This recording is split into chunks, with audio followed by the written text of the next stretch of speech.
제국화의 패권 6. 군산복합체와 전쟁 경제의 구조. 현대 국가에서 전쟁은 단순한 군사 충돌의 범주를 넘어 정치와 경제, 그리고 산업 구조가 결합된 복합적 체계 속에서 전개된다. 이런 군산복합체라는 개념은 이러한 현실을 설명하는 핵심적인 틀로 제시된다. 군대와 방위 산업 그리고 정치 권력이 상호 연결된 구조 속에서 국가는 지속적으로 군사력을 유지하고 확장하려는 방향으로 움직이게 된다. 방위 산업은 기술 혁신과 생산 확대를 통해 성장하며 국가는 이를 통해 안보를 강화하려 한다. 그러나 이 과정에서 군사 산업의 이해가 정치적 결정에 영향을 미칠 수 있다는 우려 또한 함께 제기된다. 이 개념은 아이젠하워가 퇴임 연설에서 그 위험성을 경고하면서 널리 알려지게 되었다. 전쟁 경제의 구조는 세계대전의 경험 속에서 더욱 분명하게 드러났다. 제2차 세계대전 동안 미국은 대규모 군수 생산 체계를 구축하였으며 자동차 산업과 철강 산업, 그리고 항공 산업이 군수 생산에 참여하면서 산업 기반이 급격히 확장되었다.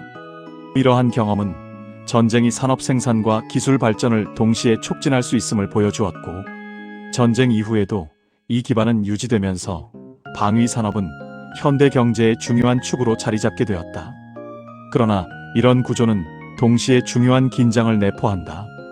군사 산업이 경제에서 차지하는 비중이 커질수록 전쟁과 군사적 긴장은 경제 구조와 완전히 분리되기 어려워지기 때문이다. 국가는 안보를 이유로 군사력 강화를 정당화하지만 그 과정에서 생산과 기술 개발은 지속적으로 군사 영역에 집중되는 경향을 보인다. 이러한 흐름은 전쟁이 단순한 비상 상황이 아니라 구조적 순환 속에서 반복될 수 있는 가능성을 드러낸다. 이런 군산복합체와 전쟁 경제는 특정한 의도나 단순한 설명으로 환원될 수 없는 현대 산업 사회가 형성한 구조적 현실이며, 국가 안보와 경제 그리고 정치 권력이 서로 얽혀 만들어낸 복합적 결과로서 전쟁은 고립된 사건이 아니라 하나의 체계 속에서 이해되어야 하며, 이 구조를 성찰하는 일은 제국화의 본질을 파악하는 데 중요한 통찰을 제공한다. 인천 송도역 배짜마에서 이종하였습니다. 제국화의 패권 7.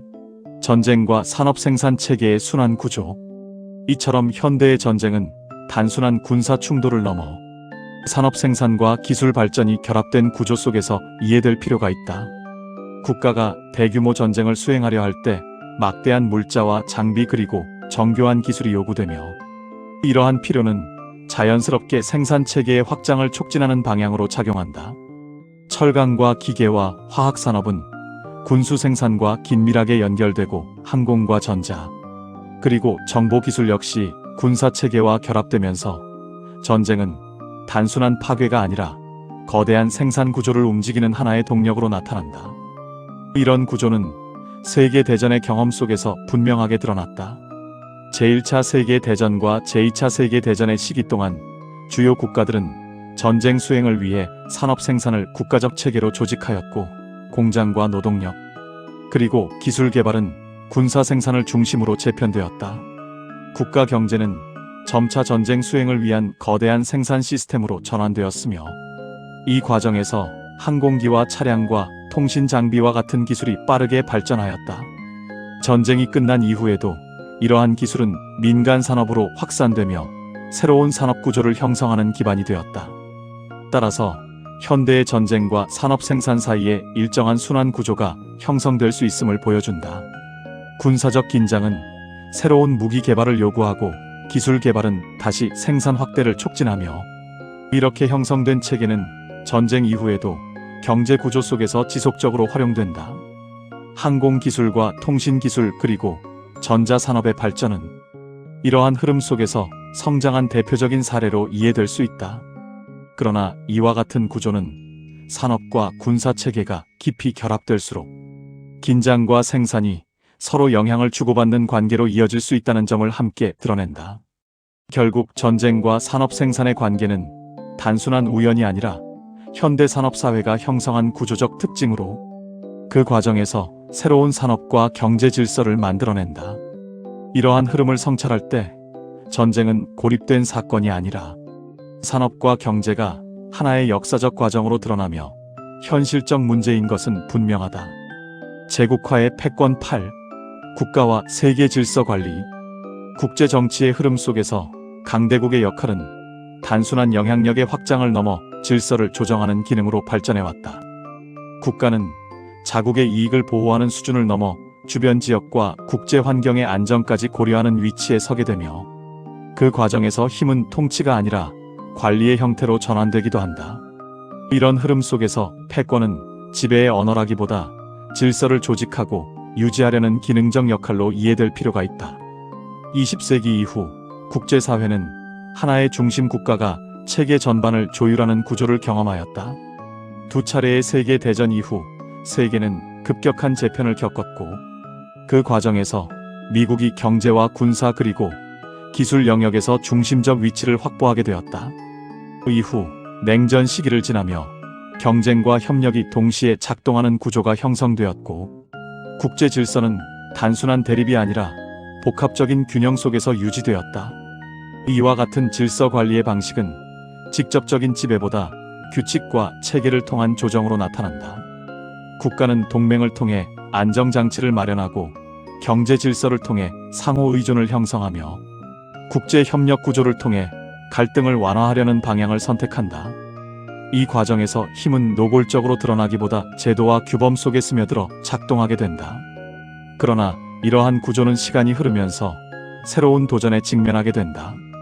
다양한 지역 세력과 신흥 국가들이 등장하면서 기존의 중심 구조는 점차 균형의 변화를 경험하게 되고, 질서를 유지하던 방식 역시 재조정의 필요에 놓이게 된다. 그 결과 하나의 중심이 모든 것을 조율하던 구조는 점차 다층적인 관계 속에서 재구성되는 흐름을 보이게 된다. 따라서 국가와 세계 질서의 관계는 단순한 힘의 행사로 설명되지 않는다.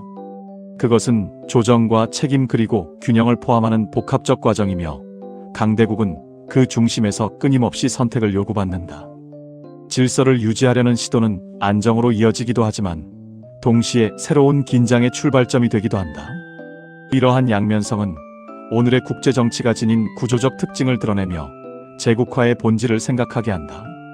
제국화의 패권 9. 달러 체제와 패권의 경제 구조.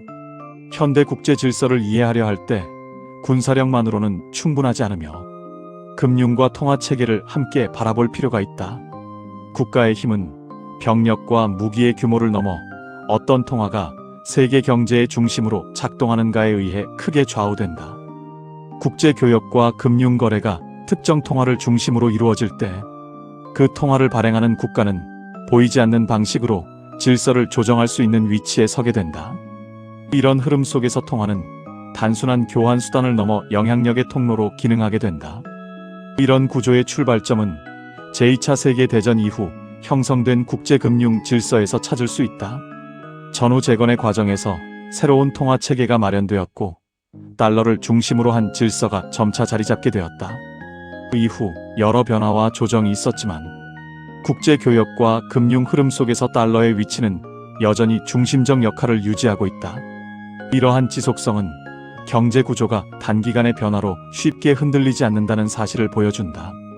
달러 중심의 구조는 금융 영역을 넘어 정치와 외교의 방향에도 영향을 미친다. 각국의 금융 시스템이 달러와 연결될수록 국제 자본의 흐름은 특정한 중심을 기준으로 움직이게 되고, 그 결과 통화를 발행하는 국가는 세계 경제의 흐름 속에서 중요한 조정 능력을 갖게 된다. 이러한 환경 속에서 미국은 경제 정책과 금융 시스템을 통해 국제 질서에 지속적인 영향을 미치는 위치를 유지하게 되는 안정과 긴장을 동시에 내포한다. 한편으로는 공통의 기준을 제공함으로써 국제 거래의 효율성을 높이지만, 다른 한편으로는 특정 통화에 대한 의존이 심화되면서 균형의 문제를 드러내기도 한다. 새로운 경제 세력의 부상과 함께 다양한 통화 체계를 모색하려는 움직임이 나타나게 된다. 이런 체제는 단순한 금융 구조가 아니라 권력과 질서가 결합된 하나의 체계로 이해된다. 통화는 눈에 보이지 않는 방식으로 세계를 연결하며, 그 중심에 선 국가는 직접적인 힘을 사용하지 않고도 영향력을 행사하게 된다. 이러한 구조를 성찰할 때 우리는 제국화가 군사적 확장을 넘어 경제적 질서 속에서도 지속된다는 사실을 확인하게 된다. 제국화의 패권 10. 동맹 체계와 전략적 영향력. 국제 정치에서 강대국의 영향력은 단순한 군사력의 크기로만 유지되지 않는다. 국가가 장기적으로 질서 속에서 역할을 수행하기 위해서는 협력과 연대의 구조가 필요하며, 이러한 흐름 속에서 동맹 체계가 형성된다. 동맹은 단순한 외교적 관계를 넘어 안보와 정치, 그리고 경제가 결합된 협력의 틀로 작용하며, 국가는 이를 통해 공동의 위협에 대응하고 안정된 환경을 확보하려 한다. 이런 구조 속에서 힘은 단독으로 행사되기보다 관계 속에서 확장되는 특징을 보인다. 현대 국제 질서에서 동맹은 직접적인 통제의 한계를 보완하는 방식으로 발전해왔다. 하나의 국가가 모든 지역을 관리할 수 없는 상황에서 여러 국가와의 협력은 영향력을 유지하는 현실적인 선택이 된다. 이 과정에서 동맹은 군사 협력과 정보 공유 그리고 전략적 조율을 포함하는 복합적 구조로 자리잡게 되었으며, 공동훈련과 장비 협력 그리고 정책 조정까지 이어지는 체계로 확장되었다. 대표적인 사례로 북대서양 조약 기구를 들 수 있다. 이 조직은 냉전 시기에 형성된 집단 방위 체계로서 구성원들이 공동의 안전을 보장하는 구조를 만들어냈다. 이러한 방식은 개별 국가의 힘에 의존하는 전통적 형태를 넘어 협력을 통해 억지력을 형성하는 새로운 전략으로 이해될 수 있다. 여러 국가가 하나의 틀 안에서 움직일 때 안보는 단일한 힘이 아니라 관계의 네트워크 속에서 유지된다. 이와 같은 구조 속에서 중심 국가는 자연스럽게 조정자의 위치에 서게 된다. 미국은 다양한 지역에서 동맹 관계를 형성하며 국제 안보의 핵심 축으로 기능해왔고, 이러한 관계망은 군사적 억지력을 강화하는 동시에 전략적 영향력을 넓히는 역할을 하였다. 그러나 이러한 확장은 다른 국가들에게는 압박으로 인식되기도 하며 새로운 긴장의 원인이 되기도 한다. 이런 동맹 체계는 안정과 긴장을 동시에 만들어내는 이중적 성격을 지닌다.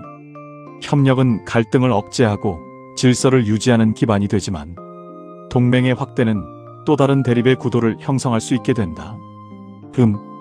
인천 송도역 배짜마에서 이종하였습니다.